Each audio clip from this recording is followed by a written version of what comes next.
Hello friends, welcome to Sai Kiruba's kitchen. இன்றைக்கி நம்ம சுரக்காய் வச்சு சூப்பர் ஃபாஸ்ட்டாக சூப்பர் டேஸ்ட்டில் ஒரு கூட்டும் அதனோட தோலை வச்சு நல்ல ஒரு டேஸ்ட்டான துவையலும் எப்படி பண்ணுறதுன்னு பார்ப்போம் வாங்க.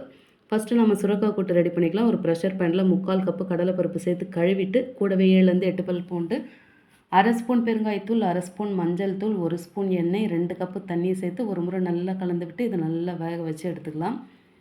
இது ஒரு பக்கம் நல்லா வெந்து வரட்டும். இந்த கூட்டு பண்ணுறதுக்கு நான் 300 கிராம் சுரக்காய் எடுத்து வச்சுருக்கேன். இதை நாம் பீலர் வச்சு நல்ல தோலை சீவி எடுத்து தனியாக வச்சுக்கலாம். இந்த சுரக்காய் வாங்கும்போது மட்டும் கொஞ்சம் நல்ல எலசான காயாக பார்த்து வாங்கிக்கோங்க. இப்போ எல்லாம் மேலே தோலெல்லாம் சீவி எடுத்தாச்சு.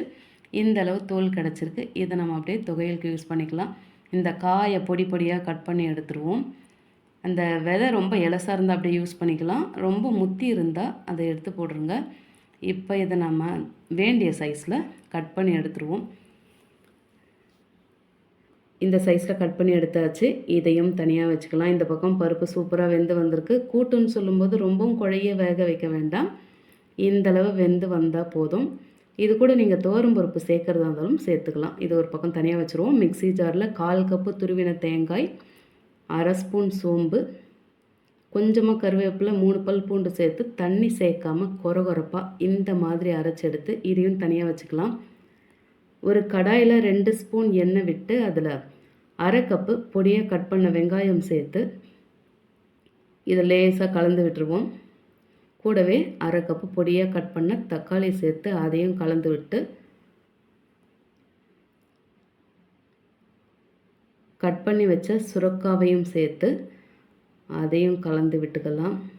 கலந்து விட்டாச்சு. இப்போ காரத்துக்கு வீட்டில் அரைச்ச குழம்பு மிளகாய்த்தூள் 1/2 டேபிள் ஸ்பூன் சேர்த்து 1/2 ஸ்பூன் உப்பும் சேர்த்து நல்லா கலந்து பரட்டி விட்டு 2 கப்பு தண்ணியை சேர்த்து திரும்ப ஒரு முறை நல்லா மிக்ஸ் பண்ணிக்கலாம். இதுக்கும் அதிகமாக தண்ணி சேர்க்க வேண்டாம், ஏன்னா சுரக்காயிலே தண்ணி அதிகமாக விடும். மூடி போட்டு ஒரு கொதி வர விட்டுக்கலாம். இப்போ பாருங்கள், சுரக்காய் நல்லாவே வெந்து வந்திருக்கு. ஒரு முறை நல்லாவே கலந்து விட்டு இப்போ நம்ம வேக வச்சு எடுத்துருக்க அந்த கடலை பருப்பையும் சேர்த்து இப்போ திரும்ப ஒரு முறை எல்லாத்தையும் கலந்து விட்டுக்கலாம். இப்போ இதை மூடி போட்டு இதையும் ஒரு கொதி வர விட்டுருவோம். நல்லா கொதித்து வந்தாச்சு.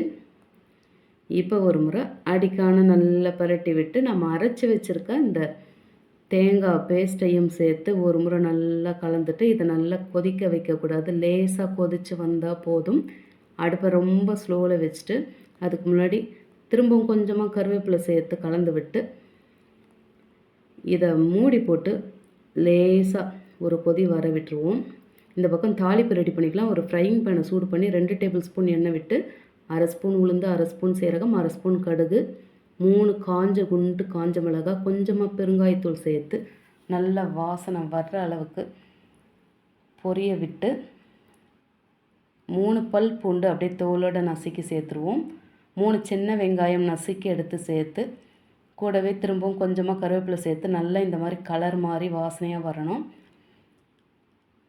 இப்போ இந்த பக்கம் பார்த்திங்கனாக்கா அந்த தேங்காய் மசாலாலாம் நல்லா சூப்பராக கொதித்து வந்திருக்கு. இப்போ நம்ம நல்லா அடிக்கான கலந்து விட்டு உப்பு திரும்பவும் 1/2 ஸ்பூன் சேர்த்து நம்மளோட தாளிப்பையும் சேர்த்து இப்போ நல்லா கலந்து விட்டுக்கலாம். கட் பண்ணி வச்ச கொத்தமல்லியும் சேர்த்து ஒரு முறை நல்லா கலந்து எடுத்தாக்கா நம்மளோட சூப்பரான நல்ல டேஸ்டான சுரக்காய் கூட்டு ரொம்பவே ஃபாஸ்ட்டாக ரெடி ஆகிடுச்சு. இதுக்கும் ரொம்பவும் தண்ணியாக இருந்தால் நல்லா இருக்காது. இந்த பதம் போதும். இப்போ இதை நம்ம அப்படியே வச்சுட்டு துவையலுக்கு ரெடி பண்ணிக்கலாம். ஃப்ரையிங் பேனை சூடு பண்ணி அதில் 1 டேபிள் ஸ்பூன் எண்ணெய் விட்டுட்டு 1/4 கப்பு துவரம்பருப்பு, 1 டேபிள் ஸ்பூன் உளுத்தம்பருப்பு சேர்த்து ரெண்டுத்தையும் நல்ல ஒரு பொன்னிறமாக வர்ற வரைக்கும் ஃப்ரை பண்ணிப்போம். இதில் 7 8 பல் பூண்டு, ஒரு சின்ன துண்டு இஞ்சி சின்ன சின்னதாக கட் பண்ணி சேர்த்து 2 துண்டு புளி சேர்த்து 4 குண்டு காஞ்ச மிளகாய் நான் சேர்த்துருக்கேன். நீங்கள் உங்கள் விருப்பமான காரத்துக்கு சேர்த்துக்கோங்க. எந்த அளவுக்கு காரம் பிடிக்குமோ அந்தளவு மிளகாய் சேர்த்துக்கோங்க. இப்போ இதில் நாம் கட் பண்ணி வச்ச அந்த சுரக்காய் தோல், கருவேப்பிலை கொஞ்சம் சேர்த்தாச்சு. 1 கப்பு துருவி எடுத்த தேங்காய் சேர்த்து நல்லா இந்த மாதிரி சுருட்டி எடுத்துகிட்டு இந்த தோல் நல்லா வதங்கி வரட்டும். இப்போ நாம் இதை இறக்கி ஆற வச்சு மிக்ஸி ஜாரில் சேர்த்து உப்பு தேவையான அளவு சேர்த்து இந்த மாதிரி கொரகொரப்பாக அரைச்சி எடுத்தாக்கா நம்மளோட சுரைக்காய் தோல் துவையலும் ரொம்பவே சூப்பராக ரெடி ஆகிடுச்சு. இதுக்கு தாளிப்பெல்லாம் வேண்டாம், அவ்வளோதான். ஒரே ஒரு காயை வச்சு பாருங்கள், நம்ம சைட் டிஷ்ஷும் ரெடி பண்ணிட்டோம், கூட்டும் ரெடி பண்ணிட்டோம். ரொம்பவே ஃபாஸ்ட்டாக ரொம்பவே டேஸ்ட்டாக செய்தாச்சு. நீங்களும் ரொம்பவே சத்தான இந்த சுரைக்காயில் கூட்டும் இந்த துவையலும் செய்து சாப்பிட்டு எப்படி இருந்ததுன்னு மறக்காமல் கமெண்ட்டில் சொல்லுங்கள். ரெசிபி பிடிச்சிருந்தால் லைக் பண்ணி அப்படியே நம்ம சேனலை சப்ஸ்கிரைப் பண்ணி பக்கத்தில் பெல் ஐக்கான் அழுத்தி அதில் ஆலையும் டிக் பண்ணிக்கோங்க. தேங்க்ஸ் ஃபார் வாட்சிங்.